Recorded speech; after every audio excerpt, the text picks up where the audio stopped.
Yo, what's going on, guys? Crispy Flakes here. Welcome to Extra Crispy. For today's video, guys, we are reacting to the top 10 scary ghost encounters. So straight up, man, I legitimately have like a fear of spooky stuff, man. Like, okay, like it's so weird. Like, I actually think I'm traumatized. Like somewhere up in here.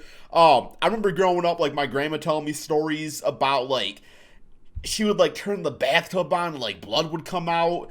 And I've heard stories from, like, I think my mom told me that, like, she saw one of her relatives, like, floating somewhere. And my grandma also told me another story about how, like, my uncle got, like, dragged around a room. A lot of spooky stuff, man. Where to this day, it's like, it's like, I literally, one time I went to a haunted house. Well, when I was younger, I went to a haunted house. And I literally got petrified. Like, I could not move. They had to come and get me. And to this day, like, pop out, jump scares, I absolutely hate it, man. Absolutely hate it. It could be anything.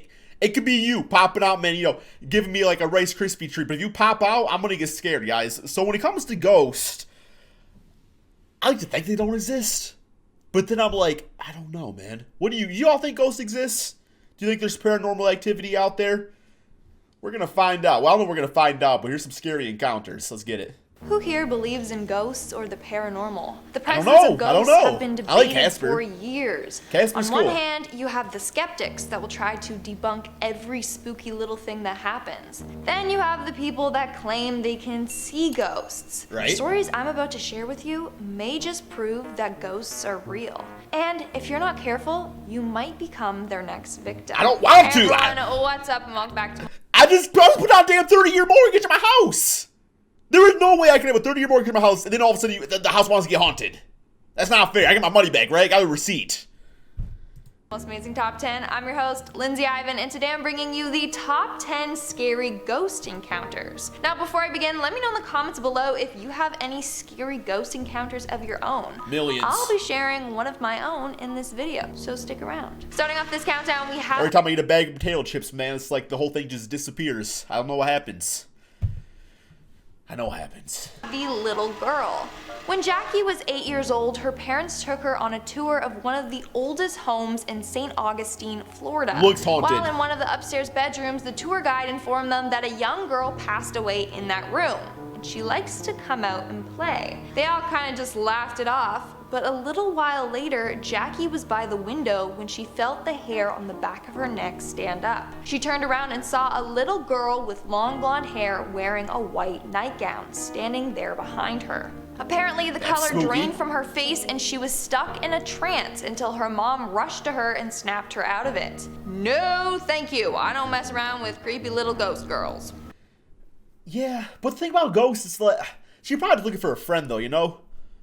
Like, if she was just a little girl and that happened, that's obviously very tragic and stuff, but she's probably just looking for a friend. Like, you kind of have to, like, know, like, the situation, why the ghost is there and stuff, so.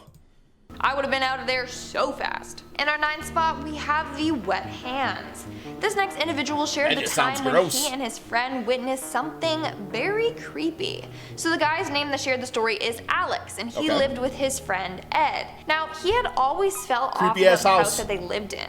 But Ed wasn't spooked one bit, until one day. So one day, Ed was walking up the stairs carrying a glass of water when he felt something cold go through him. This caused him to drop the water. When Alex rushed to see what was wrong, a creepy looking handprint appeared on the floor by the water that had been spilt. They say it was clearly a handprint. It had 5 distinct fingers and everything. They went to go get some towels to clean up the spill, but when they returned, the ground was completely dry. Coming in at number 8, we have the ghost at the end of the bed. So this story comes from This is the stuff that gets me. Ghosts, if you are out there, just let me get my 8 hours, okay? I work very hard during the day. Just let me get my 8 hours. You can spook me during the, during business hours, but let me sleep at night. Like, it's just rude, be considerate. friend of mine. Apparently every night around the same time when his sister was sleeping, she would feel her mattress move, as if someone had sat down at the corner of her mattress. One time when she woke up, she even saw a man sitting there at the end of her bed. It could have been, the mattresses that like vibrate? It might have been one of those. Maybe it was just broke, it's only vibrate at the end of it. But yeah, the man at the end, I can't really explain that one. Apparently, he likes to just sit there and watch her sleep. Other times, she has come into her room and she has seen an imprint of someone sitting down on her bed. I got one of those mad beds just because I eat too much potato chips. Things that have happened in their place. On a number of occasions, they have seen shadows move around their house, particularly the ghosts of their old cats that have passed away. I've told them a number of times that their place is haunted, but no, don't listen to me. In our 7th spot, we have the sleepover party. Oh God. So instead of gossiping and binge eating junk food like normal teens do at a sleepover,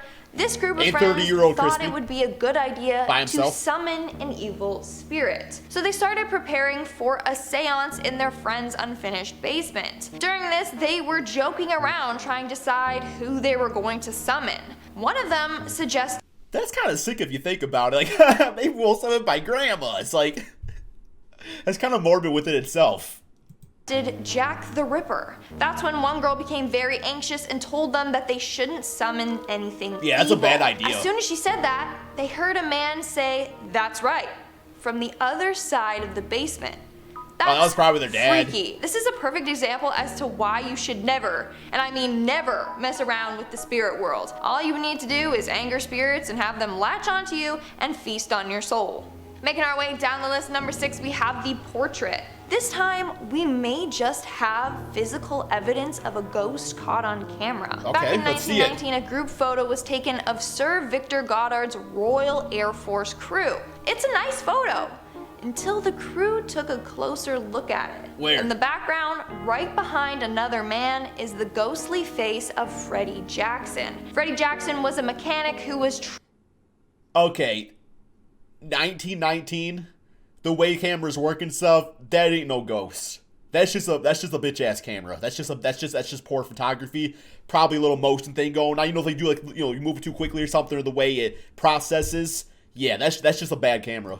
Tragically killed by an airplane propeller.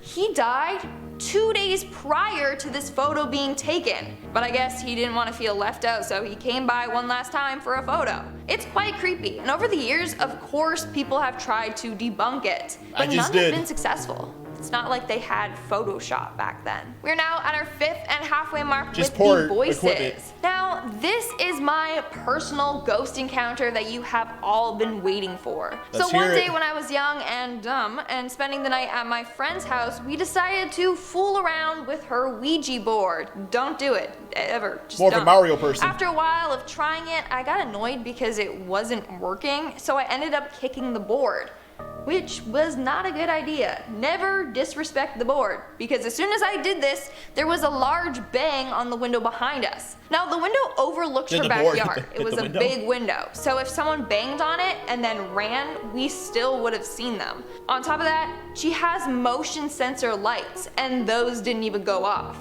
But that's not the freakiest part. The freaky part is a couple of weeks later, I get a call from my friend. She's hysterical and crying. She told me that she was home alone, but she could hear voices coming from that back room that we were in. Even through the phone, I could hear the voices. It sounded almost as if she had the radio or TV on. I actually thought that she was trying to prank me. I couldn't understand what they were saying, but I could hear like a couple of men talking to each other. It was terrifying. So I can't explain we're both convinced that because I was stupid and kicked the Ouija board, and because we never said goodbye to the board, that a bunch of angry spirits were then released and just chilling in her house. Needless to say, our friendship did not last long. In our 4th spot, wait, what? So you're gonna kick the board, release the spirits into her house, leave her hysterically crying, and then you just throw her to the side? That's literally ghosting right there. You literally ghosted your friend. That's just disrespectful. Like, well, I'm sorry your house got haunted. This friendship can no longer go on. Have the man with the black eyes. That's funny. Children and animals are often very sensitive when it comes to the paranormal. Sometimes they can see and hear things that adults just can't, like in this next story. So, Reddit user Fuzzy Bandits shared the time that she was babysitting her young cousin Alyssa. She was giving her a bath before bed when all of a sudden her eyes shot to the hallway and she started crying. At that same moment, the family's dog started barking like crazy and growling at something in the hallway. She tried to calm her down, and when she asked what was wrong, Alyssa said the man with the black eyes was scaring her. When the babysitter asked Alyssa to describe the black-eyed man, she looked up to the second floor stairs. Her eyes got big and she got scared again. She turned. See, but that part kind of confuses me because typically, like a ghost and stuff would not have black eyes. The demon possessing the human would have black eyes, and I only know that because I watched Supernatural, and I have zero other theories. Maybe that's just all wrong. Back to the babysitter and brought her finger to her mouth and said, "Shh," while shaking her head no. Time to pack your bags and move on out. Moving on to number 3, we have The Friend. Shared by Dr. Stephen Kenyon Owen on Twitter. When he was younger, he used to live with his mom at an old age home. Okay. His mom was the manager there, so he lived there with her. And since he was spending so much time there, he got used to some of the old people living there and would often talk to them. One day, Stephen and his friend were out chatting with an old female resident there. When they were done, they said their goodbyes and headed off. But his mom overheard them talking to someone and asked who it was they were speaking to. They told her, and that's when the mom's face went extremely white. The woman they were talking to died 2 days prior. That's kind of coming in at number 2. We have The Patient. So this next woman shared a story of a doctor that worked in the same hospital as her mother. So one day this doctor was walking down the hallway when he came across a woman that informed him that someone was having a heart attack nearby and needed help. He rushed the woman, and when he got there, the woman in need of help was the woman that he just finished talking to. He was so freaked out at what happened that he even checked the CCTV footage. Lo and behold, the footage revealed him standing in the hallway talking to no one. Like, that's so freaky. And in our Wait, so the lady was having a heart attack, and in the process her spirit was being released because she was dying, and the spirit went and got help? That's a cool ass spirit right there. That's the spirit that's got your back. That's like the last scene of spirits right there. Like, that's pretty cool actually. I hope mine does that for me. Just like, yeah, I'm choking on a chicken nugget. Go get help, please. You know, so. Number 1 spot, we have the Axe Murder House. On June 10th, 1912, husband and wife Josiah and Sarah Moore and their family were found bludgeoned to death inside of their home. But the killer was never caught. To this day, this case remains a huge mystery, and now it's believed that their house is haunted. People that have gone on tours of the house have claimed to hear children's voices and screams. Others have seen objects move and fly on their own. But scariest of them all, in 2014, a paranormal investigator stabbed himself in the house after spending the night there. The freakiest part? The murders of the Moore family occurred at 12:45 a.m. Okay. That was the same time that the investigator got stabbed. And that's all for today's video. Well, yeah, gotta account for a leap year too. I mean, no, I think some of it too. Like, if you, like, a lot of it's placebo, where, like, if you think a place is, like, haunted and crazy, and you go there, like, that's going to affect your brain chemistry and stuff within itself to make you probably do, you know, weird things like that. So, I don't know. What do you guys all think, man? Was this you know, cap out there, or was this legitimate, guys? Let me know in the comment section below. Thank you all so much for watching, and peace out.